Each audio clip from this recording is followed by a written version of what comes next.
Serialization of The Zany Time Travels of Warble McGorkle, Chapter 16 of 61. Warble prepares to unleash a hybrid animal on his sworn enemy. From the end of Chapter 15. What is that thing? Marianne asks, on getting her first glimpse of the creature in the cage.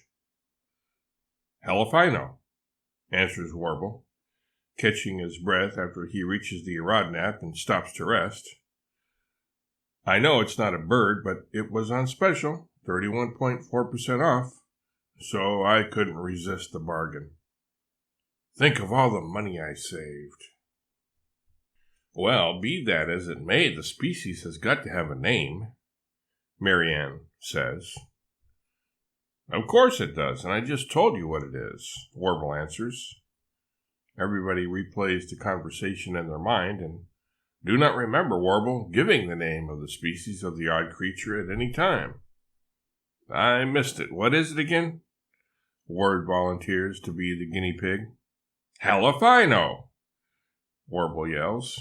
He hates having to repeat himself. First you say you don't know the name, then you say, Jacques adds his 2 cents.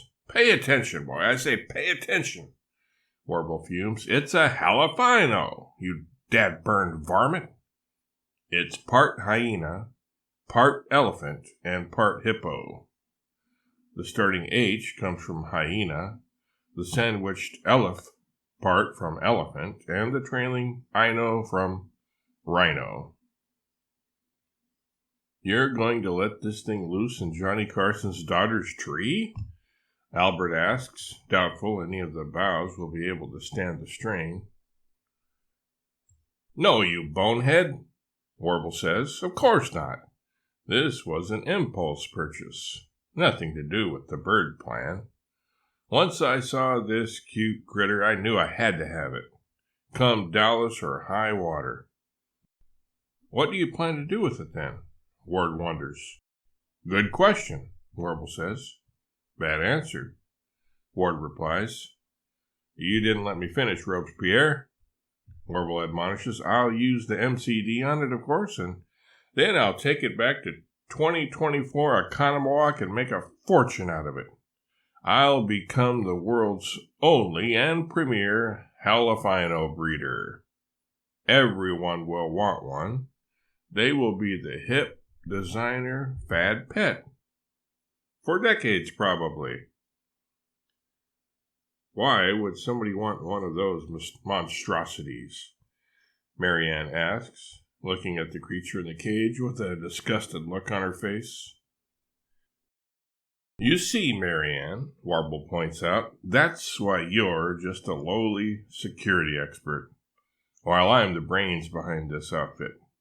It's obvious, if you have half a brain, that this is the best animal the wonder drug thalidomide and the miracle branch of science known as eugenics has ever produced.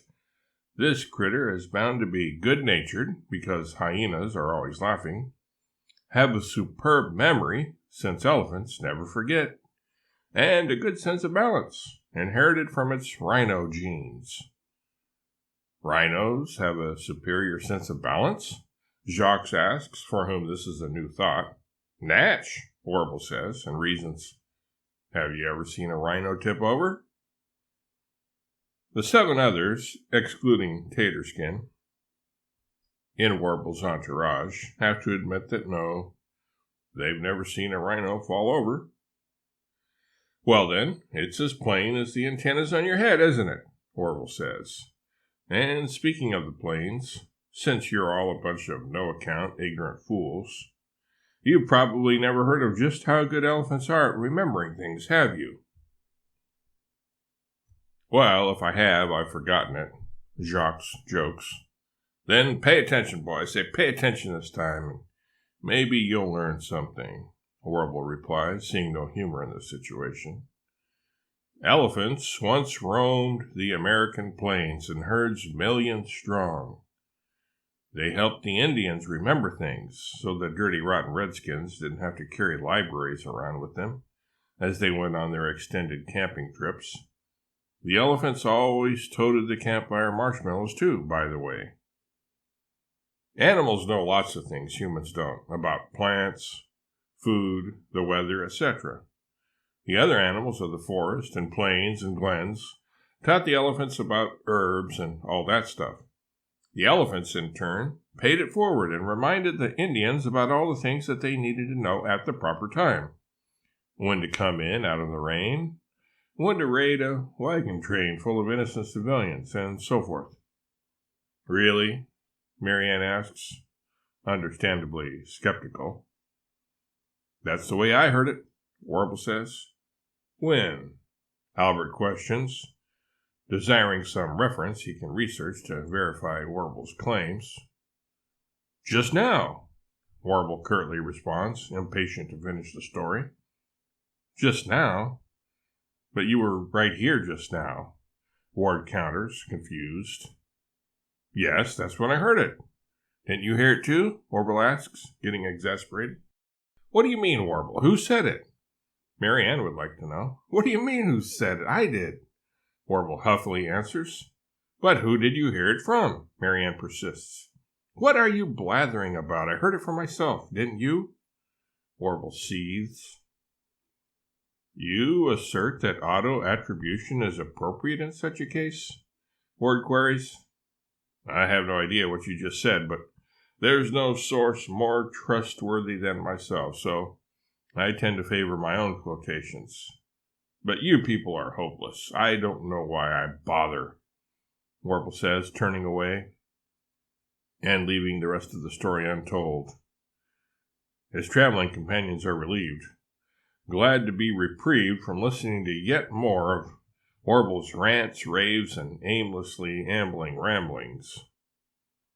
After an embarrassingly pregnant pause consisting of a few molasses-slow seconds that seem like hours, Mary asks meekly, What now, Warble? Warble whips around, thrusts his right forefinger into the air, and proclaims, Off to Ms. Carson's to infest her environ with more birds than she will be able to shake the proverbial stick or stone at. But first, Ward, take a picture of me here in front of the Aerodnet, surrounded by all these critters and varmints. In other words, the birds and all of you. I want to have a photographic record of my heroic deeds. For posterity, you know. From now on, take a picture of me at each scene of historic import we visit.